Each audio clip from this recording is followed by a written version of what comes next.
Assalamualaikum warahmatullahi wabarakatuh. Alhamdulillahi rabbil alamin. Alhamdulillahi hamdan katsiran thayyiban mubarakan fih. Mubarakan alaihi kama yuhibbu rabbuna wa yarda. Asyhadu an la ilaha illallah wahdahu la syarikalah wa asyhadu anna Muhammadan abduhu wa rasuluh.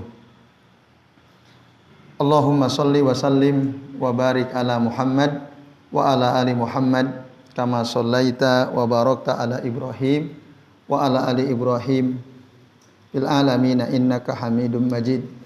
Rabbi shrah li sadri wa yassir li amri wahlul 'uqdatam min lisani yafqahu qawli, amma ba'du. Bapak-bapak dan ibu-ibu serta jamaah sekalian, a'azani Allah wa iyyakum ajmain. Semoga kita semua yang hadir di majelis ini senantiasa dimuliakan Allah Subhanahu wa taala. Amin ya Allah ya rabbal alamin. Alhamdulillah Bapak Ibu, pada malam hari ini kita masih diberikan kesempatan oleh Allah Subhanahu wa taala untuk bisa melanjutkan ngaji kitab tauhid alladzi huwa haqqullah 'alal 'abid, karya Syekh Muhammad bin Abdul Wahhab rahimahullah. Nah, pembahasan kita pada malam ini membahas tentang beberapa masalah atau kesimpulan dari bab yang ke-62 ya. Dalil-dalil kemarin kita sudah bahas ya satu persatu. Sekarang kita akan membahas beberapa masalah atau kesimpulan yang kita bisa ambil dari bab tentang banyak bersumpah. Berdasarkan dalil-dalil yang kita sudah bahas itu, ya, yang pertama kata saya penulis kitab ini belum mengatakan al-wasiyatu bihifzi al-aiman, yaitu adanya wasiat ya supaya kita ini menjaga sumpah. Berdasarkan surah Al-Maidah ayat 89 yang kita sudah bahas pada pertemuan lalu ya. Allah Ta'ala berfirman, wahfazu aimanakum. Jagalah oleh kalian sumpah-sumpah kalian. Ini artinya perintah dari Allah, wasiat dari Allah supaya kita menjaga sumpah. Nah, menjaga sumpah itu diantaranya tidak sering-sering bersumpah, tidak meremehkan sumpah. Itu Bapak Ibu. Nah, itu kesimpulan penting pertama ya. Yang kedua ya, al-ikhbar bi anna al-halafa munfiqatun lisil'ati wa mumhiqatun lil barakati. Nah, yaitu informasi bahwa sumpah itu memang bisa ya melariskan dagangan, tapi bisa menghancurkan keberkahan. Memang laris dagangannya karena dia sering sumpah. Tapi harus diingat, kalau kita jualan dengan banyak sumpah, resikonya keuntungan yang kita dapatkan akan hilang keberkahannya. Itu berdasarkan hadis Nabi ya, yang dalil yang kedua itu al-halifu manfaqatun lisilati wa mamhaqatun lil kasbi. Di sini mamhaqatun lil barakah ya. Itu. Jadi kesimpulan ini diambil dari hadis Nabi riwayat Imam Al-Bukhari wa Muslim. Jadi ngapain banyak sumpah gitu ya. Walaupun mungkin menguntungkan tapi untungnya tidak berkah. Yang ketiga, as-salisah al-wa'idus sadidu liman la yabi'u wa la yashtari illa biyamini. Ancaman keras bagi orang yang tidak menjual atau tidak membeli kecuali dengan sumpah. Jadi orang yang kalau beli bersumpah, menjual bersumpah, itu diancam keras. Contohnya sudah kita bahas ya pada pertemuan sebelumnya. Nah, maka orang yang seperti itu diancam keras oleh Allah Subhanahu wa taala. Nah, itu berdasarkan hadis Nabi Shallallahu Alaihi Wasallam, ya, yang kita sudah bahas, ya, yaitu hadis dalil yang ketiga dari Salman Al Farisi radhiyallahu anhu, di mana Nabi mengatakan ada 3 golongan manusia yang Allah tidak ajak bicara mereka, Allah tidak sucikan mereka. Mereka itu mendapatkan azab yang pedih. Nah, salah satu di antara siapa? Wa rajulun ja'alallahu habidu'atahu wa la yashtari illa biyaminih wa la yabi'u illa biyaminih. Ya, jadi ada orang yang menjadikan Allah sebagai barang dagangan. Maksudnya apa menjadikan Allah sebagai barang dagangan? Ya, setiap kali dia menjual atau membeli selalu bersumpah atas nama Allah, itu maksudnya. Maka Rasul menerangkan la yashtari illa biyaminih wa la yabi'u illa biyaminih. Nah, ini ancaman keras akan 3 tadi. Risiko besar yang akan dihadapi oleh orang tersebut, tidak diajak bicara oleh Allah dengan pembicaraan yang memuliakan, tidak disucikan oleh Allah Ta'ala, dan dia akan mendapatkan azab yang pedih. Nah, ini. Kemudian Bapak Ibu dan sekalian, kesimpulan yang keempat, at-tanbihu ala anna az-zamba ya'zamu ma'akillati da'i. Peringatan bahwa dosa itu akan semakin besar, ya, bersamaan dengan sedikitnya motif, ya, atau pendorong. Semakin sedikit pendorong untuk melakukan dosa tersebut, maka semakin besar. Ya, semakin sedikit pendorong untuk melakukan sesuatu yang dilarang, maka akan semakin besar dosanya. Bisa dipahami? Semakin sedikit pendorong untuk melakukan sesuatu yang dilarang, maka dosanya akan semakin besar. Bisa dipahami ya? Pendorongnya itu sebenarnya, ya, ya sedikit. Nah, udah pendorongnya sedikit kok dia melakukan gitu. Nah, ini maka dosanya akan semakin besar. Ini pun diambil berdasarkan hadis dari Salman Al Farisi tadi. Hadis riwayat Imam disebutkan dalam kitab Sahihul Jami. Maksudnya gimana? Orang tua yang berzina dengan anak muda yang berzina, pendorongnya kira-kira lebih kuat mana? Anak muda kan? Normalnya anak muda pendorongnya. Lah kok ini udah tua, usia udah 85 tahun, kok masih berzina? Kan pendorongnya sedikit aslinya, kok masih zina? Nah, ini dosanya semakin besar. Paham maksudnya?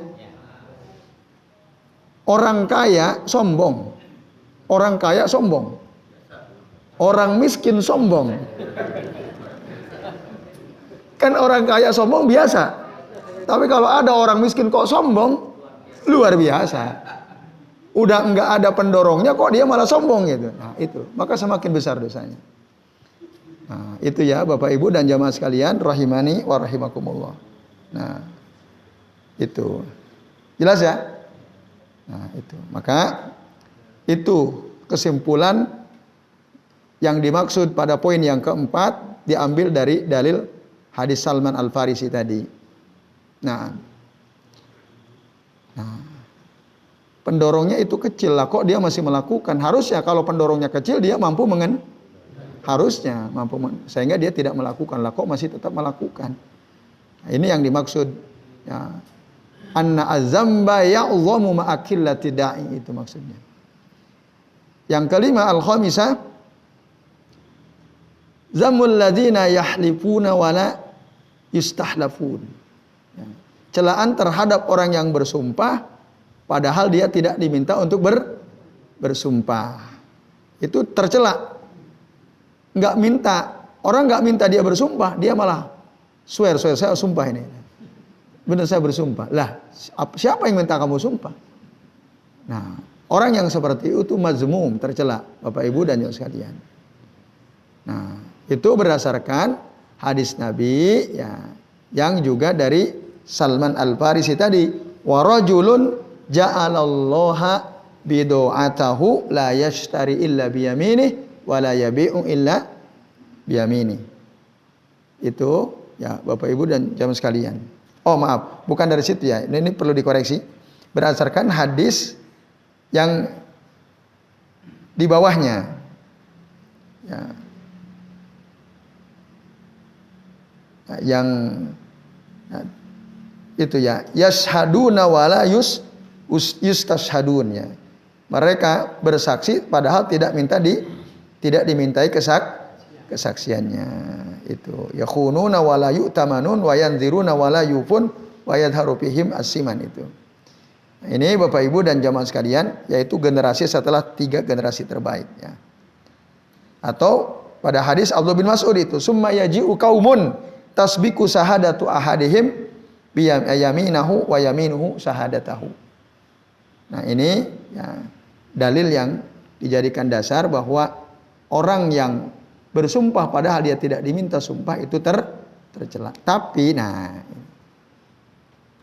ini tidak mutlak jelek gitu ya. Orang yang dia tidak diminta bersumpah tapi dia bersumpah itu tidak mutlak jelek.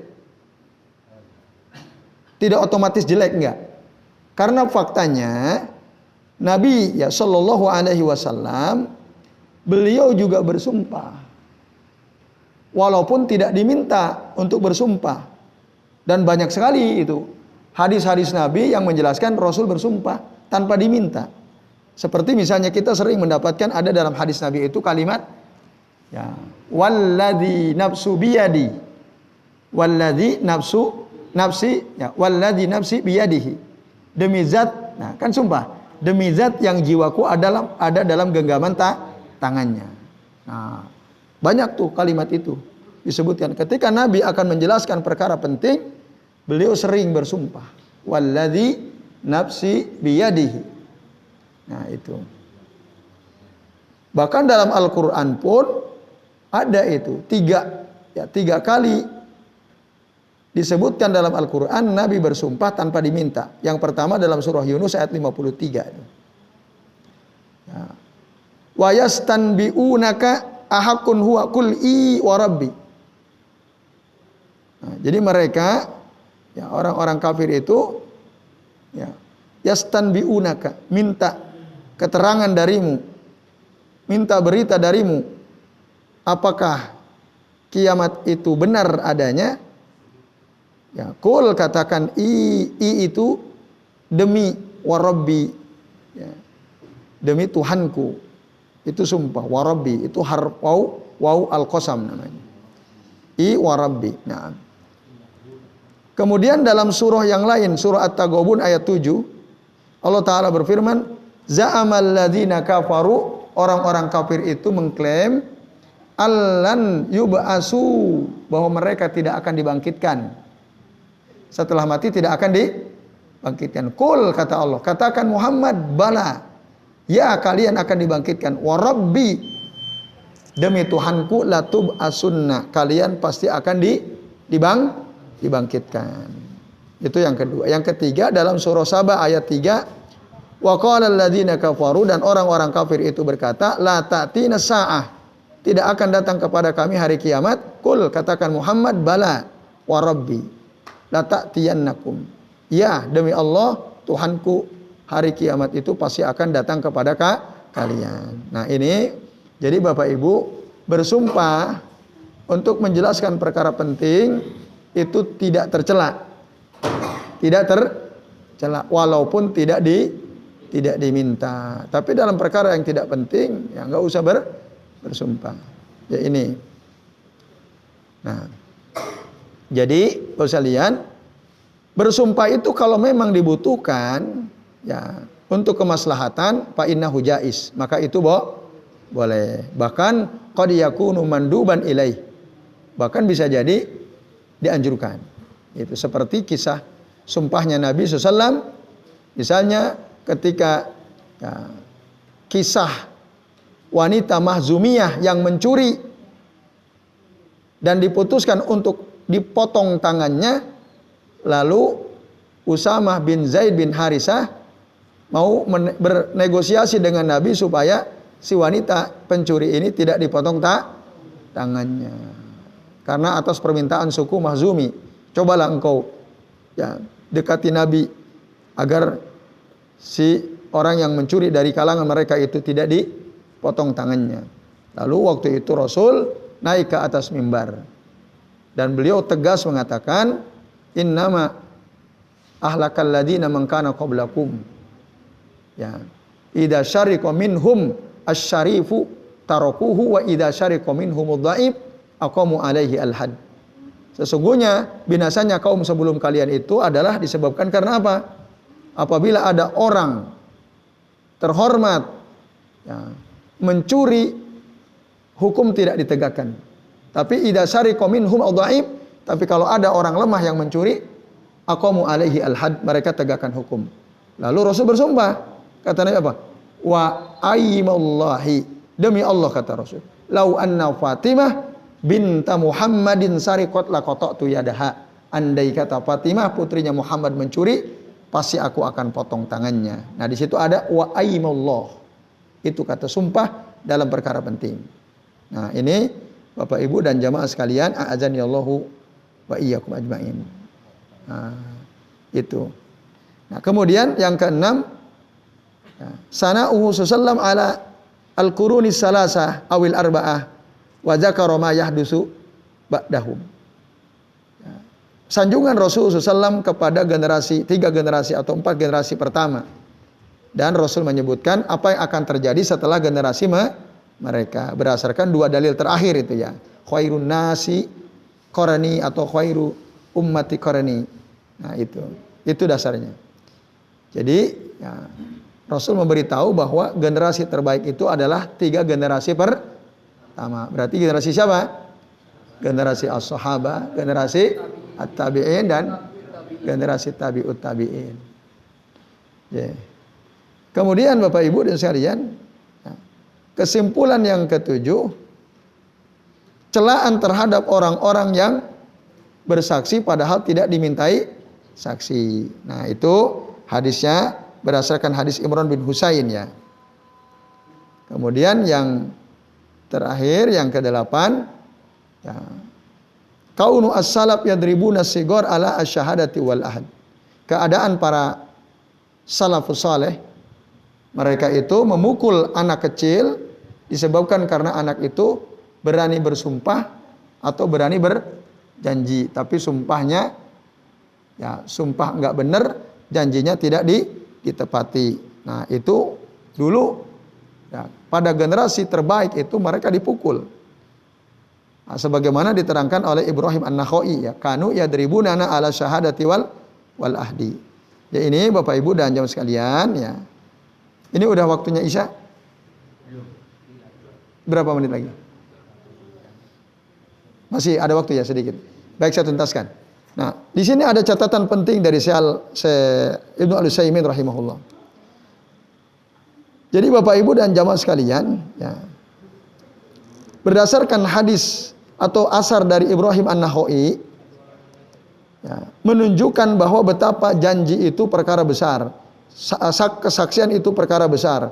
Makanya anak kecil pun kalau dia berani bersaksi tapi bohong, berani berjanji tak ditepati, itu dipukul. Ya itu. Dan ini sekaligus menunjukkan bagaimana perhatian para salafus saleh terhadap pendidikan anak-anak mereka. Betul-betul diperhatikan. Dan di antara metode mereka dalam mendidik anak supaya mereka lurus adalah dipukul.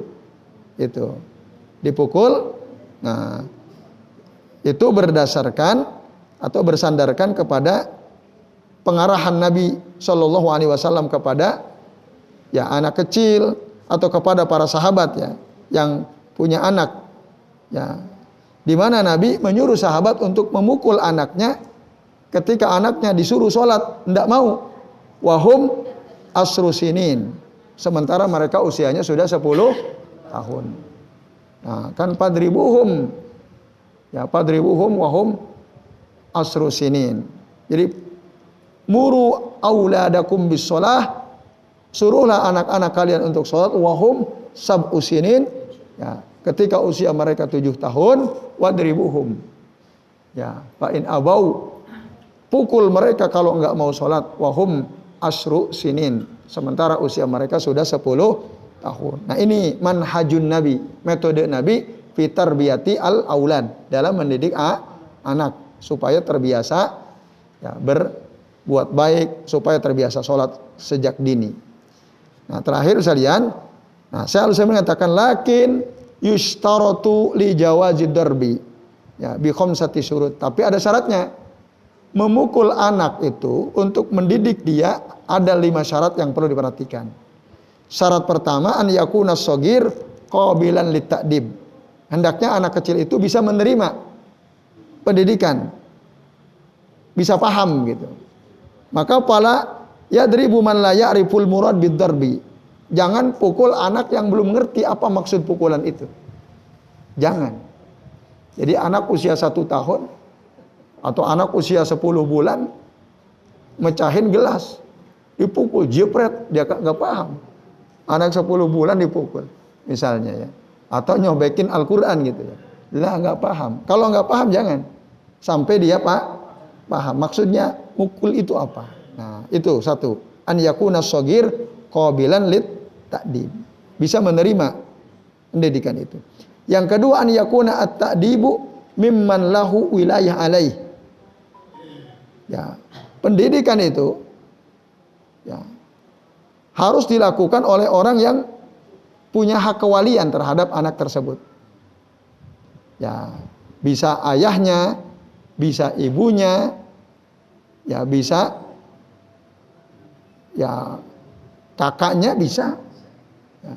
Atau gurunya yang diserahkan oleh orang tua menyerahkan untuk mendidiknya, itu bisa. Maka kalau ada guru mukul itu jangan dilaporin ke polisi. Wong orang tua udah nyerahkan kan untuk dididik. Tapi di kita dilaporin. Guru melarang anak muridnya untuk merokok, malah diketapel gurunya. Kan ngaco itu. Pernah kan kejadian? Guru diketapel sampai matanya rusak itu. Gara-gara apa? Melarang anak orang tua itu supaya tidak merokok. Nah itu ngaco itu. Padahal dia sudah menyerahkan untuk dididik. Nah itu. An yakuna at-ta'dib mimman lahu wilayah alaih. Yang ketiga, alla yasrifa fi dzalika kamiyatan kaifiyatan au nau'an au maudhi'an au ghairu dzalik. Tidak berlebihan dalam hal itu, dalam memukul tadi, baik dari sisi jumlah, baik dari sisi cara, maupun dari sisi jenis atau macam pukulan, dan dari sisi tempat yang dipukul. Jangan berlebihan. Misalnya dipukul berapa kali? 100 kali. Itu kamiyah.